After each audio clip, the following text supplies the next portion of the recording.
Welcome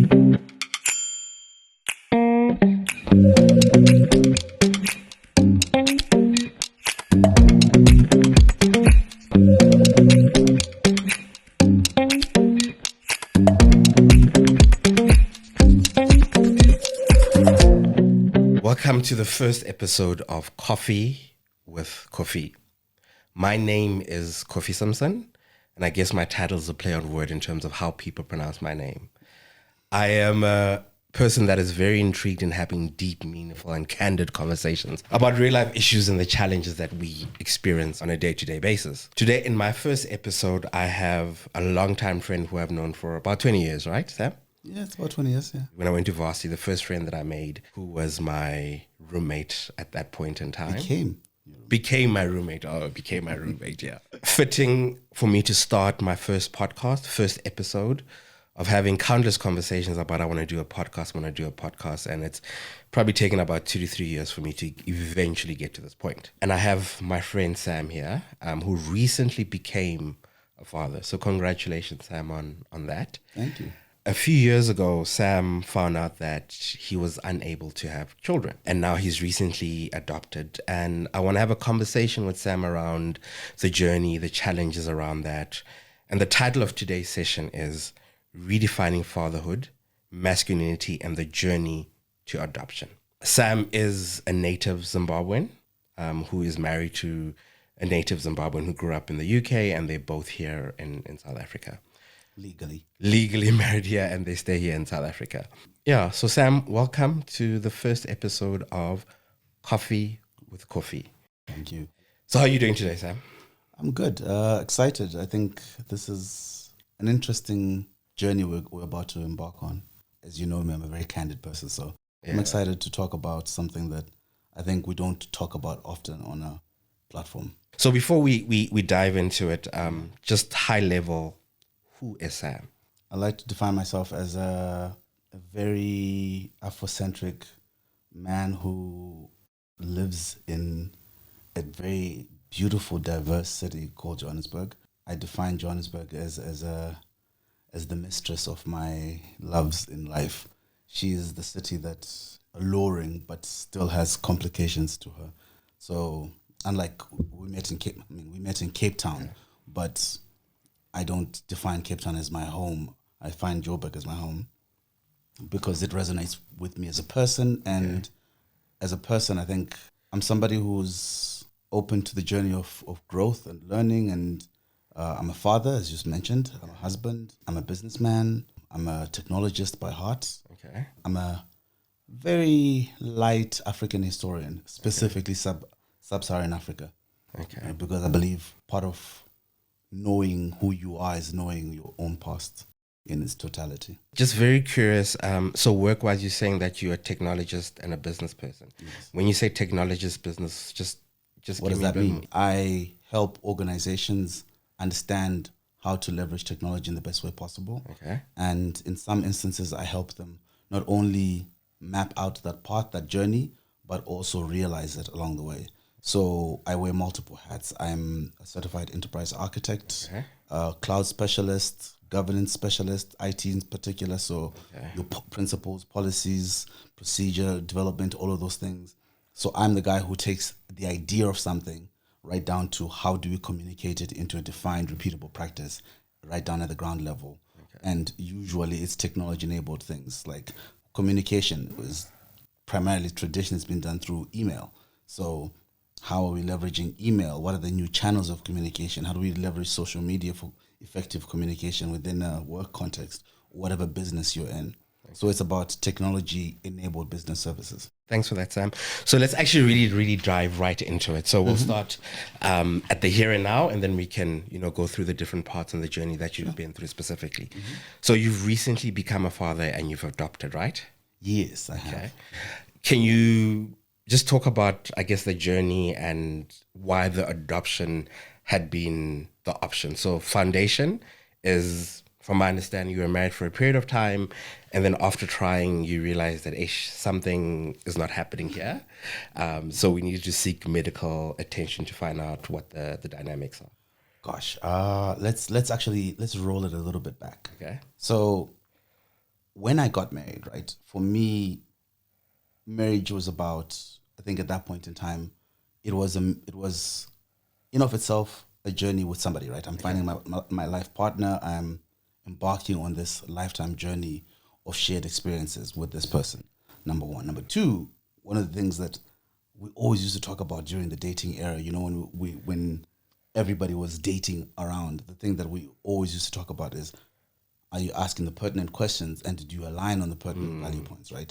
And one of the key things we aligned on with my partner is marriage. Okay. And a marriage as being the foundation and safe space to form and build a family. Okay. And family for us was 2 children. We both had this ideal of a boy first and a girl, and our little family of 4 would be complete. Okay. So it always was part and parcel of the journey for me. In fact, one of the things that at the core of my skill set is planning. So one of my biggest hats is professionally is project management and program management. Okay. Right. That's where most of my work resides. And so because that's my core personality, I planned even when I was going to have children. I still have the spreadsheet, by the way. Do you have a spreadsheet of? Oh yeah. No, I have a spreadsheet that literally had the year, the first child this year, and we allow for settling of things such as, my head, I planned it all out. I planned when are we going to buy a house? At what point will we have accustomed and adjusted to having a bond as an additional cost? What are the costs associated with birthing a child? I did all that homework. Serious? Oh yeah, I did all that homework long before we started the journey of trying. The one thing I didn't account for was the difficulty of conceiving a child. Okay. So the thing that I think is really hilarious is society talks about, you go through this thing as a child where you're told, don't get anybody pregnant out there. Don't do that. And you get married, and within a few years, thankfully I didn't have that pressure. And even if there was that external pressure, I'm not somebody who caves into external pressures and the wills and the whims of the world. I'm very internally driven, right?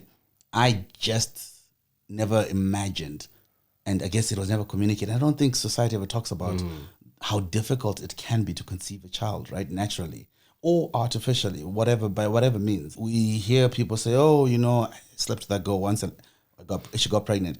Now I'm like, buddy, really tell me, is that honestly just the one time? Because if it is, that's the one time, the new swim is amazing. But because I spent years. Yeah, but these people that have these one night stands and all of a sudden something happens and they in the situation, and teenage pregnancy, especially in South Africa, is huge. Like it's people are finding themselves in situations where they didn't plan, and all of a sudden, just one night, their life changes. True, one night your life changes.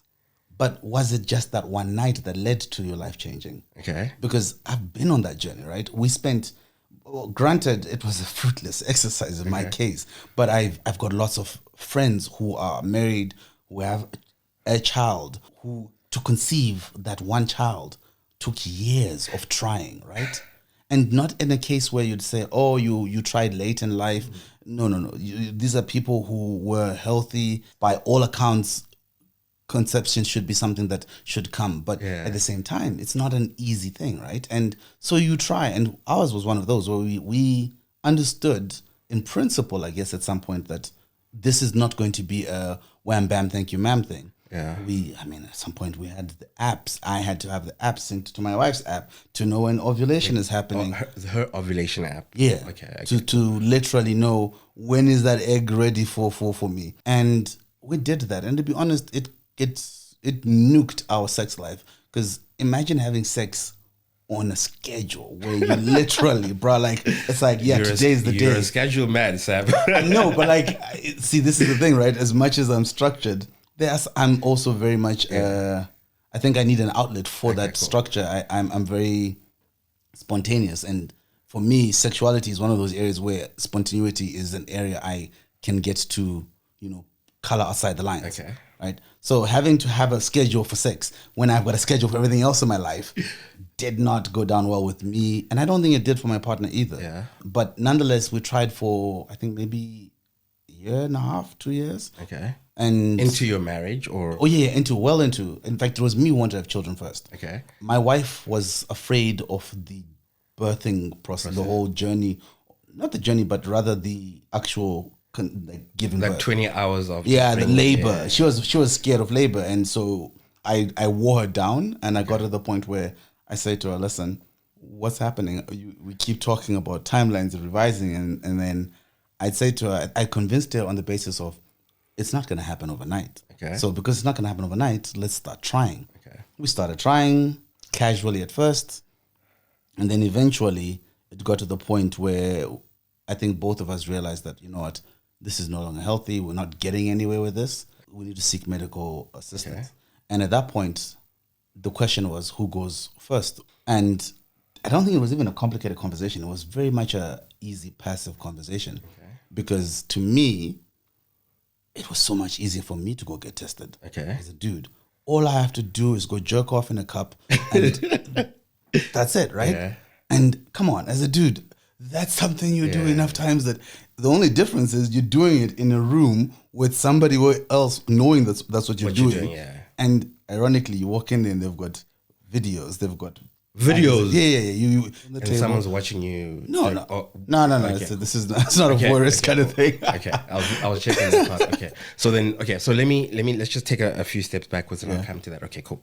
So you were married for about a year, 2 years. 2 years, yeah. And now one of the things that I think I've heard is like now there's birth control, right? Yes. And if you go on birth control, you have to wait a while afterwards before you fall pregnant. Was that one of the dynamics within your marriage at that point?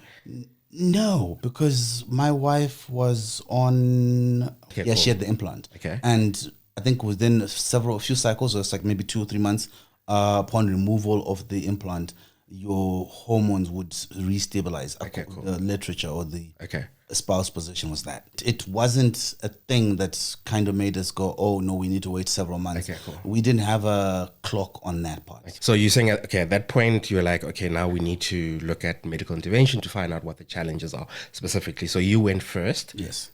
through the process. And this is something that, like, for me, I feel as if a conversation that I hear a lot is around like the struggles that women have around birth, right? And I know more about that, and people are reading their biological clock and freezing their eggs. So I have an understanding of that. But and maybe for me, this is you the first person that I'm speaking to that I know has this challenge of conceiving, or I guess some people will say infertile, sterile. Yeah, or whatever you want to call it, shooting blanks. Yeah. Shooting blanks, as we Yeah, like to say. So then you went to see a doctor specifically, or did you have to see a specialist in that, a fertility specialist? How does that work? Mine was, I figured, you know what, I took a scientific approach to it. Okay. Obviously, I Googled first and I understood what my options were. I could go see a GP and I was like, you know what, GP is too general. Let me go see a urologist. Okay, cool. So I went to go see a urologist and then he gave me the script. It's almost like how you go to when you go see a GP and then you have to go do bloods. I got the referral, went to the men's clinic, did the jerked off in the cup, went away. It's funny we're talking about this. Some of these memories were at some point angering and painful, but now they're just memories, right? I found out in possibly one of the worst kinds of ways. Okay. I'd been waiting for results, and you can imagine the anxiety, right? Yeah. As a guy, you know, we fear our own mortality. Okay. And when it comes to your own virility, for me, it was not really, I didn't attach mortality to it, but complexity. And my fear was that what would this mean if things, because you always play out the worst case scenarios in your head, right? Yeah. Or at least at that point, I was young and dumb and I did that to myself. Okay. So I tortured myself for like 2 weeks and these results were meant to come out a lot sooner.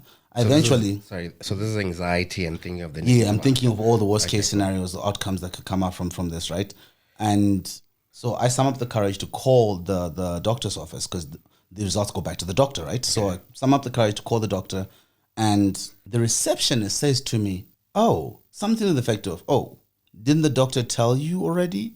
Yeah, the news is bad," kind of thing. Okay. But like, I thought you were informed, and I was like, bloody hell, what do you mean? Okay. So you can imagine, and now she's like, oh, okay, no, you need to talk to the doctor. Okay. And so I can sense this bad news because of the language this woman had used over the phone. And then the worst thing is they tell you, oh, you have to book an appointment.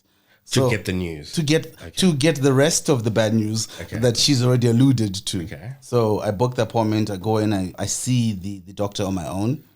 So I went in because my wife was working in Santon at that point in time. I go see the doctor. Doctor says to me, "You are, in medical terms, azoospermic."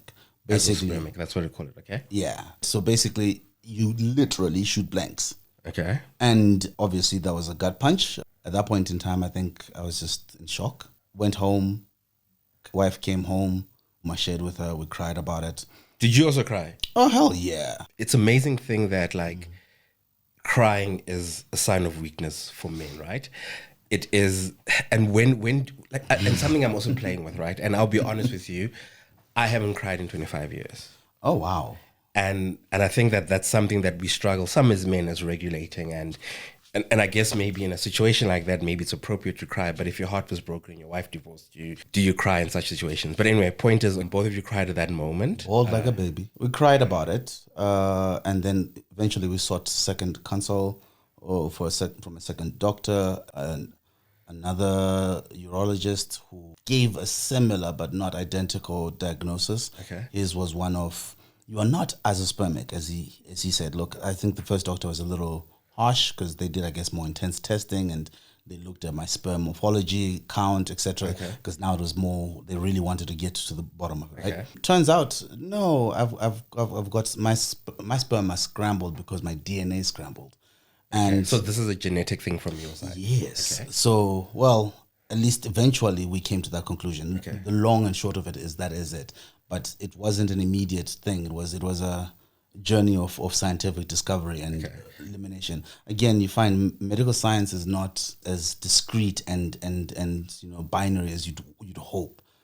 I've had my fair share of medical experiences in life, and I think that's one of the reasons why confronted with potentially dying at a young age. I think I got really sick when I was young, when I was around 16, to the point of being rushed to the emergency room several times. And so because of those experiences and not knowing what the bottom line issue was, it left me with a very different outlook on medicine and doctors and that experience to say, hey, you know what? It's not quite as clean cut and dry. That's why I sought a second opinion. And for me, it wasn't I was running away from the initial diagnosis. I wanted to confirm. Which makes sense. Is like in situations like that, you need a second opinion. If you get, like, worst case, cancer diagnosis, people have second opinion, which is obviously valid. So you went for a second opinion. Yeah. Basically, the guy said it's just a different flavor of the same ice cream, basically. Okay. And as a result, I had to have conversations. I think we took a bit of time just absorbing that news, firstly, sharing with family and, going through that initial shock of it. Okay. Not just as us as an immediate family, but with the extended family, as in my in-laws, her in-laws, and getting to grips with that. Okay. And at that point, one of the hardest things for me personally was we both married with intention to have children. Oh, yeah. Right? Like that was never a debatable, open for discussion thing. That was a fixed thing that we're going to have kids. And it was a case of timeline. And my spreadsheet had the child in the spreadsheet. It was not a secret. Okay. Right? So here we are at the point when we've discovered, well, life has thrown you a deep curve. That's a real curveball, right? And you're sitting there going, what do we do with this? Right? And the biggest emotion I think I had was guilt. I was riddled with guilt. Why? Because I had promised somebody that I would be the father to your children, right? And here I am, and I can't give you that. Okay. And this young, beautiful, smart woman is now anchored to me and tied to me. And she wants children. She wants to, be a mother. Okay. And I can't give her that. Okay. And that's not something that I can live with myself, not being able to give her. Okay. Right. And one of my biggest fears was at that point in time, it was the guilt of not being able to see that through. And also the fear of not so much she would look at me as any lesser of a man. My fear was when we get to 80, and we're sitting at home on our yard and it's just the two of us. Okay. And we're sitting with our friends and they've got all their kids and grandkids around them. Are you not going to resent me as a partner Okay. for being the reason why you don't have that. Is that the conversation you had internally, or did you also have the conversation with her? Oh, very much with her. You were able to express how you felt, the disappointment, and you guys had so you didn't keep your thoughts, emotions to yourself. No. You had a very candid, open conversation about your fears, your challenges, how you felt you disappointed her. You just took what was in your mind and you had a conversation with the person. Yes. Okay. Fortunately, one of my personal gifts is my ability to express myself. Okay. I expressed it. I said, "Listen, I don't know how I'm going to resolve this in my head, because I've got this fear that being resented down the line for not being able to realize such a big part of our dreams, of our future. At the same time, you're mourning the loss of that dream, right? Yeah. And it's quite, I think somebody later on said that we needed to mourn that. It was actually a therapist we saw. So you went to therapy. Was this a catalyst for you to go to therapy? Okay, cool. This was a catalyst for us to go to therapy, but therapy came down the line, and it was largely as a preemptive activity to becoming parents in the journey we ended up taking, right? Okay. But to fast forward a bit, got the results, went through those initial emotions, guilt. My wife reassured me that, listen, you're the person I chose. Okay. And, through thick and thin, beautiful woman that she is, said, hey, you're my guy, and we'll figure this out together. And I had to act in faith. I struggled with that one, to say, okay, I hope you know what you're committing to, because, sometimes people say things in the heat of an emotion, and I could, walk across that bridge and be like, I empathize with your desire to want to protect me from the pain of the moment by saying the right things. Okay. But at the same time, you too are mourning this loss. Yeah. And you too are having your world crash around you. And I don't want this thing to be something that ends up being the chasm that separates us. I'd rather, if let us separate on good terms as friends. And you're still young. And I literally say that you're young. You can find somebody else. You're beautiful. You're smart. Okay. So you were given the option to say, "Hey, listen, since I can't give you that, there's an exit." The D word. Yeah, divorce. I literally said it. I think we should get a divorce. Are you serious? Yeah, bro. I don't joke about kids. So so I'm like, if I can't have kids with you, then what's the point of us being together? Yeah, and you found out later on perfect endometriosis as one She's very fertile. Oh yeah. But ultimately, for a number of reasons, we decided on adoption. Okay. And after several years, I went through the shock, kind of dealt with that, settled on the adoption path. And yes, there's multiple avenues. The part that I want to understand now is now you've obviously received this information. You unfortunately cannot have kids. You're infertile, as we like to say. You shoot blanks. You know? So I understand the dynamics, obviously, from your wife aspect. Now let's look at society as a large, right? Yeah. So I remember, I don't know, it was before I went to Cape Town even. Yeah. I moved to Cape Town. We came to my house, and then you were walking and you told me, that the situation. So it took you a while. And why did you want to tell people the situation? And when you told people, what was the positive and negative reactions around that? Oh, okay. Well, why I maybe took time was also internal. We were still dealing and processing with the loss, right? Okay. And when it came to telling people, one of the reasons is my wife is a very private person. Okay. Right now I have to choose my words carefully. Yeah. Because I have to respect her desire for privacy, and there are things that I can and cannot share, right? Yeah. Otherwise, if I was a single man, I think we'd be having a very different and far more colorful conversation, right? We actually would talk about who are we going to tell. Okay. Because one of the things we learned, because you asked about reactions, one of the things we learned was telling people about something like this was a very good emotional litmus test. Okay. You discovered the EQ of a person in how they reacted to this news. And I get that it's unsettling news, right? To hear from a loved one that, hey man, this is what we're going through. But sometimes the reactions were awful. Okay. I remember one friend said, well, geez, here I am scared of getting people pregnant out there and you shooting blanks. I'm like, oof, okay. Yeah, okay. I get that we're dudes and, you know, we process things differently, but The banter we give. the banter, I'm chilled about banter, right? As you know, but it's the selfish nature of that mindset. You're thinking of you in that moment, Okay. and you're like, oh wow, okay. I'm worrying about my virility and not spreading my seed out there. And I'm going, dude, that's not helping me, my guy. Like, that's not news.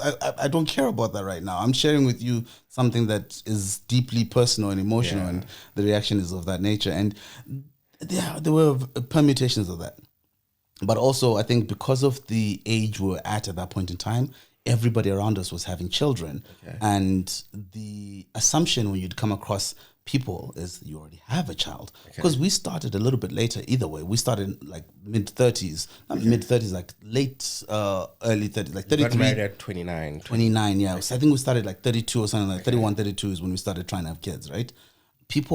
Society assumes at that point that you have a child. Yeah. Especially within a South African context. There's something wrong with you if you don't have a child. And I've even realized, even as a single person on both genders, it's like, you're at a certain age and like, why don't you have a child? There's something wrong with you. But anyway, yeah. Because at that point in time, I had largely internalized and digested the news, right? When we started sharing, would still have, emotional moments and you'd cry with friends. It's almost like you have to walk them through the journey of mourning. And it was harder on my wife because she's far more emotional about everything, right? Okay. So it would take her back, and it would be frustrating that she's now having to handhold somebody else through the journey of her mourning. For me, no part of that was ever difficult in the sense of, oh gosh, how are you going to see me now? Okay. In fact, funny enough, I laughed at myself and I said, well, upon reflection, it's good that I didn't know that because if I'd known this at the age of 16, it would have been a disaster because I would have been out there having unprotected sex with every girl. I'd have been like, yo, don't worry about kids. I can't give you none of those. Yeah. And it's not like STIs were at the forefront of our minds. The thing that pregnancy, even though there was so much AIDS education, right, you're worried more about pregnancy. Because your parents didn't talk to you about HIV because guess what? They were dealing with HIV. Yeah. They were the generation that was most immediately impacted by HIV, right? And so they're trying to deal with HIV and within their own circles. Okay. But within your context, they're telling you, hey, man, you better not come home and tell me that there's a girl coming here with your child on the way. That's the conversations you got. But I also want to now, just bring it back to family on both family. How did your family and her family react? Oh, very, very well. That's, I think, one of the biggest blessings within my personal journey, right? I come from a family that is, they're intellects by nature, right? Open-minded people, and we were raised with that very, not Western, but global view of things. Okay. And we still have very much traditional values, but at the same time, we never had difficulty explaining or telling them that. They embraced us, cried with us, and encouraged us to figure out. Same thing. Our family is, as a whole, both sets of moms and dads, we didn't have a difficult time telling them. They were amazing. And supportive. Yeah. So I'm just curious to understand on my side. I don't know if you remember when you told me, do you remember my reaction? No, and that's a good thing. Okay, cool. It wasn't memorable because it was a positive experience. Okay. If it was a bad experience, I think I would have remembered it. Actually, my mind works in a very funny way. I can collect a data point without keeping the emotion behind it, right? Which is why I think for me it's so easy to talk about this stuff now. Yet it was jam-packed with lots of pain and anguish in the past. Yeah. But now it's very mechanical. Okay. And for me, if I remember, intern with my side, I was like, okay, cool. I'll donate sperm.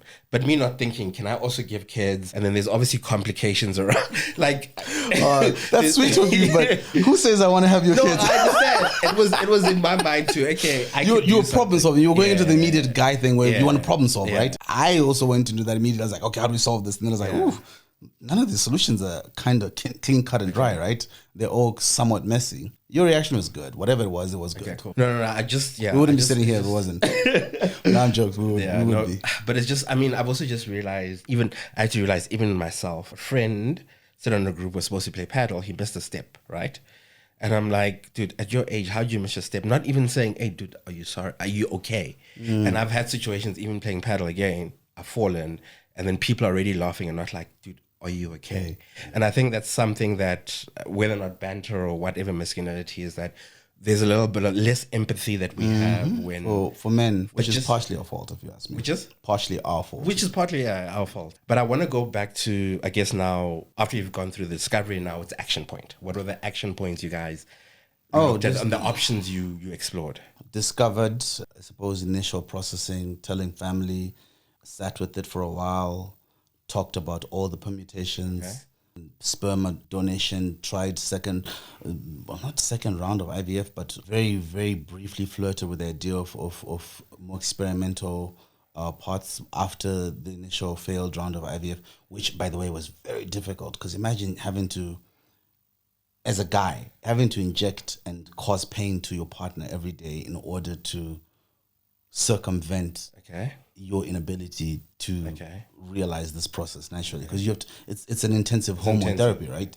And so you have to pump hormones into your partner every day for them to basically make eggs that will then be artificially inseminated. And that's where the faith comes in, right? And because she needed to go through that journey and allow for us to close that door, that avenue had to be closed. So that was part of our journey, right? We had to do that. We had to carry the expensive journey of IVF. You don't have to, but if you don't mind, how much does IVF cost? I think we spent about 300,000. Are you serious? Yeah, and back then, lost track of time, but maybe 5 to 6 years ago, we spent about 300,000.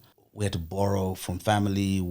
Are you serious? Yeah, like, bro, like, I'm sorry, at 31, when you're just doing your job, unless you're a trust fund baby, where are you going to get 300,000 rand from? Medical aid wasn't going to pay for that. So, because it's elective.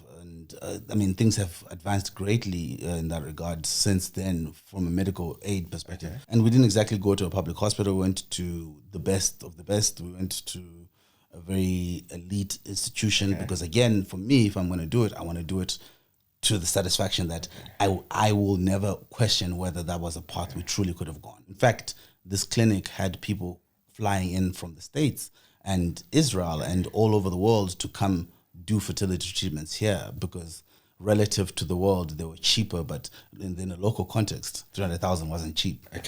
But that's, I suppose, about back then would have been like $20,000 which is nothing compared to IVF in the West. We did that. That obviously was a dud. We got, I think, 10 or 12 eggs, and they were fertilized, and they all died. And there's no guarantee with this thing that you spend. Of course. This is it's the biggest roll of dice you'll ever play. Sometimes I wish I was a scam. Hey, whether Terry knows is whether you die or not, I've done my job. I still yeah, I collect my check either way. Yeah. And yeah, you still that's the worst part about it. You will still get the bill after that. Yeah.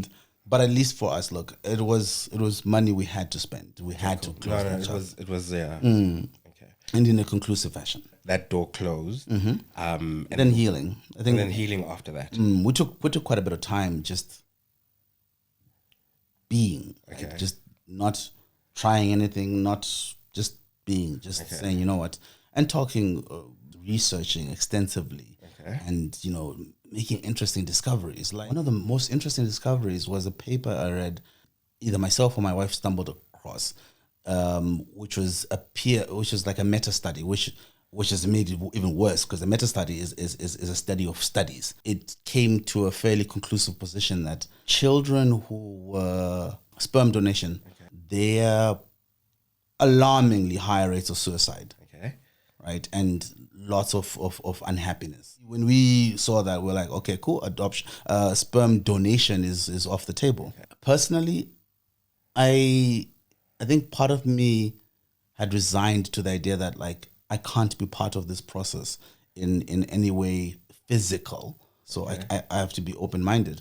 I didn't have a difficulty with that either, though, because it confronts you, right? You start to question, why do you want children? Do you really want them? Kids, right? Yeah.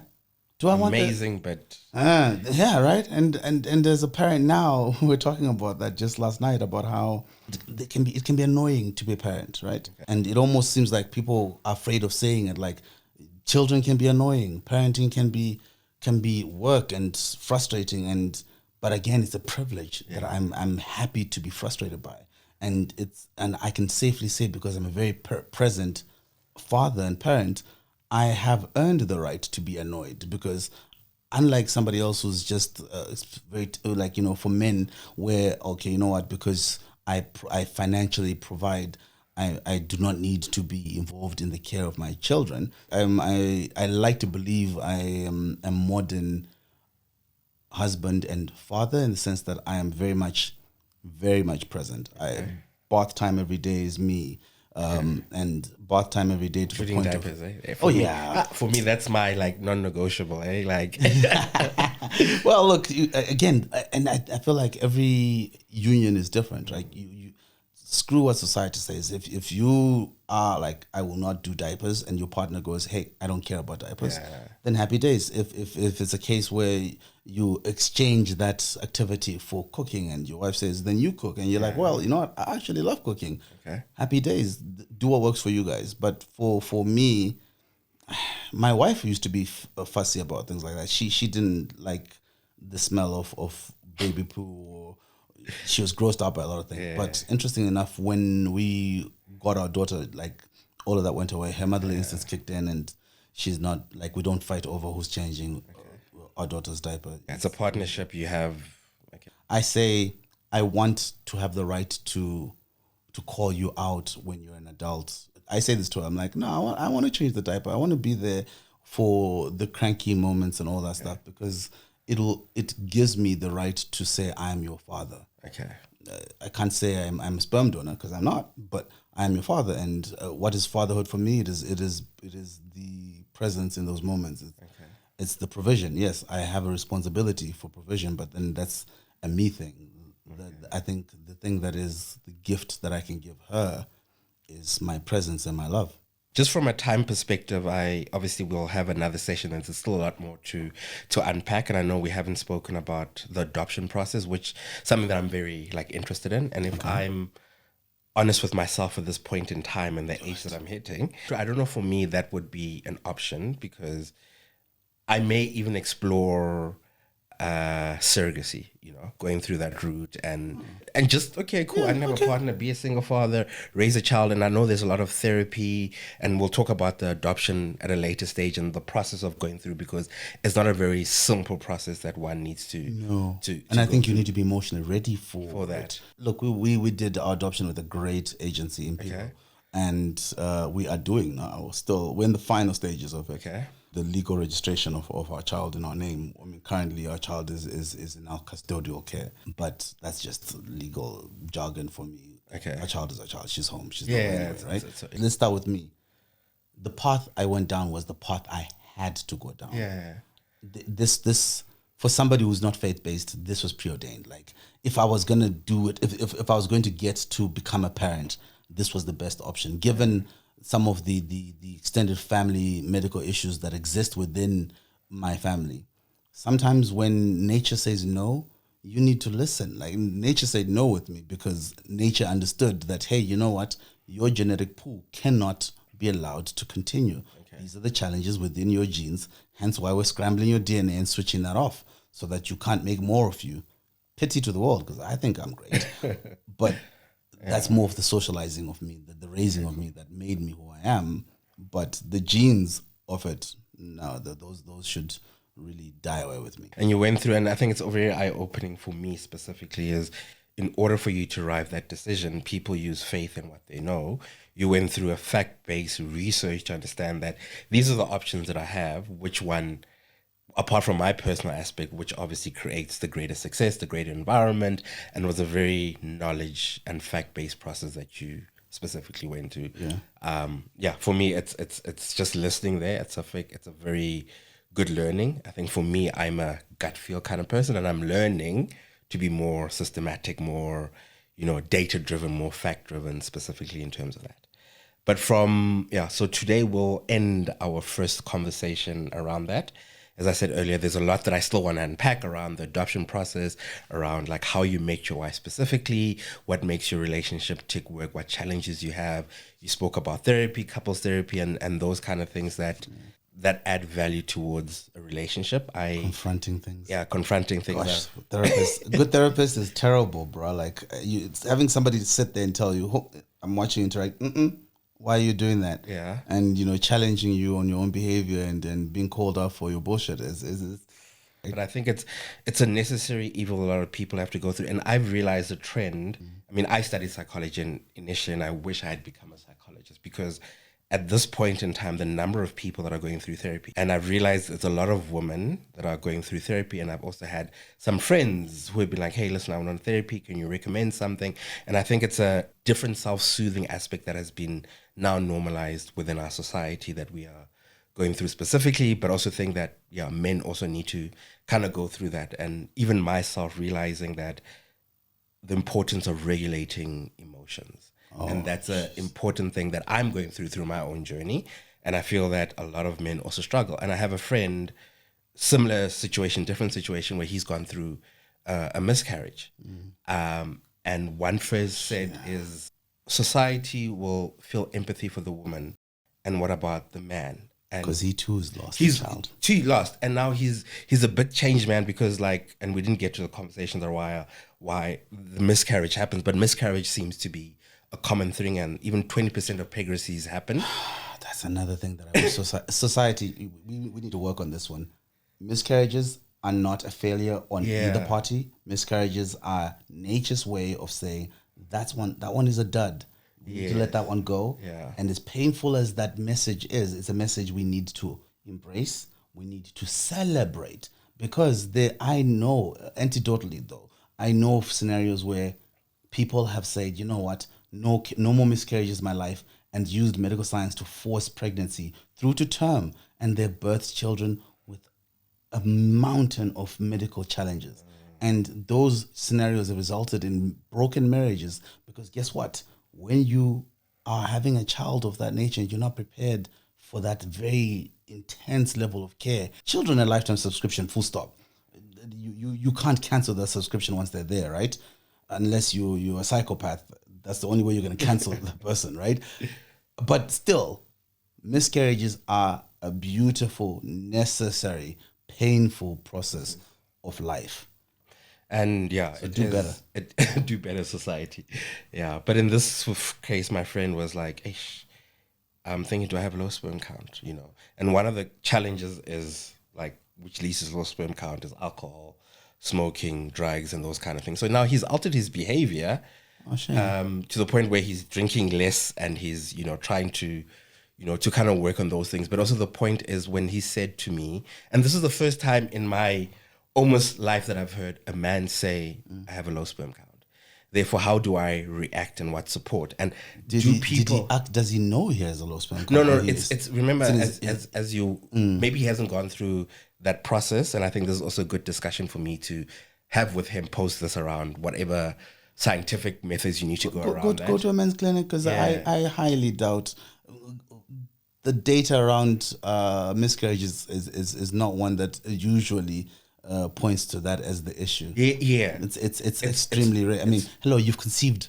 The sperm has made it to, as low as you may have 100 niggas, but those niggas are swimming well, my guy. It's not about the fact that they get in there. Maybe their payload is broken, and that might be something very rarely attributed to alcohol, but other factors.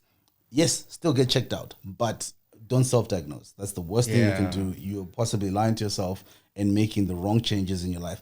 Well, look, drinking less and making healthy choices are great, but let them be motivated by something other than something that's temporary. Make a lifestyle and lifetime decision rather than this is a means to an end, because that might not be the means to that end.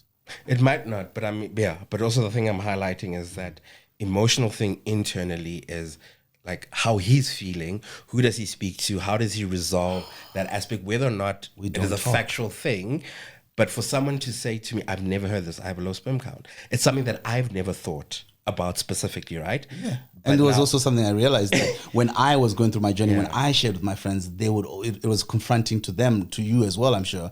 And again, you said you externalized your internal monologue that you had about, oh, maybe if I can, offer my sperm. And then you also went through, wait, what if my sperm are low or non-existent? What if I actually don't have, the thing that I think I have, right? And it's not you alone. There's a saying that I really used to like saying during this period, which was, shining my light, I grant you permission to shine yours too. I think I forgot the full saying, but it's by Merriam-Webber, I think, or something like that. Okay. But if effectively what she was saying was, by sharing of myself, by being vulnerable and sharing what I've gone through, I give you the platform to do the same in return. And I was a little angry with some of my closest male friends about some of the things they told me, shared in turn with me sharing my journey and my pain and my hardest moments, right? And it was a very interesting discovery for me that, oh wait, I need to do this more often with some of my closest friends, with all of my closest friends. I need to be more vulnerable because these niggas out here suffering, and if I would never have carried that for years, but this friend of mine has carried this for 10 years and he's only telling me this now because he feels that I've matched his pain. Yeah. And because he's comfortable sharing, because I'm comfortable sharing my pain at that level, he can identify and feel comfortable. So we don't talk enough as men. And it's something we all know. But I think one of the things that makes it difficult for us to talk is you don't realize that your pain is not uniquely yours. Your questions are not uniquely yours. The answers are known by somebody else within your circle. Your friend has gone through fertility challenges. Your friend has actually been diagnosed with low sperm count and knows exactly who you need to go see and can give you the information for you to confidently, and if you want to discreetly, get the answers you need to get in order for you to be in a position where then maybe you can start sharing. Because guess what? By virtue of telling one person, it's easier to tell the next person. It gets easier as you keep going. So yeah, and also there's a snowflake mentality amongst us men in particular. You think you're unique and your problems, your challenges are uniquely yours. They never, ever is the case. Talk to your friends and you find out that there's somebody within your circle who has gone through the journey that you're going through and has never shared it because they thought it was just them. And the response that people get from those kind of things, you weak and all those kind of things. But yeah, we'll dive into that in our next conversation. Choose a better set of friends if they're telling you that. No, but that's how, better said, but that's just how like men are. Like yesterday, I was playing paddle, me and my paddle thing. I fell down. I was trying to do things my body couldn't do. Yeah. And I wanted to continue playing because I grew up and I played rugby. I grew up in that environment. You hurt yourself, you get up, right? And I told someone, there's like, you know what, rugby is one of the it's a reflection of toxic masculinity, right? I'm hurt. Let me just pull down. Push through it. Yeah. I even saw after me on the same court, there was a guy who unfortunately got hit on the balls, and he was in pain for like a while. So now, whether or not the reaction is, oh shit, is he okay, or are we laughing at that pain, in terms of that? But 5 minutes later, he was up. He was like, yeah, carrying on, like as if nothing happened. But yeah, we'll deep dive more into a lot of this in our next conversation. All right. I want to thank you, your wife, and your daughter for obviously gracing and talking about this challenge. It's a good thing. And I want to have more of these kind of conversations. So as a thank you on my coffee with Kofi, I have mugs that I've get that are personally made. So this would be for you in terms of Samuel, Sexy Sam, and then as your wife's name starts with a Y, we'll give her that, and that's my gift to the Mandebvus for allowing this platform for us to have this conversation. So once again, thank you, and we will have another insightful conversation. And I'm keen to obviously understand the dynamics of your marriage, the values, the principles, and the adoption process, and obviously from a value perspective, you raising a daughter, and what kind of values you would like to instill. But we will continue this in the next part. So thank you very much, Sam. Thank you very much for having me. Cheers.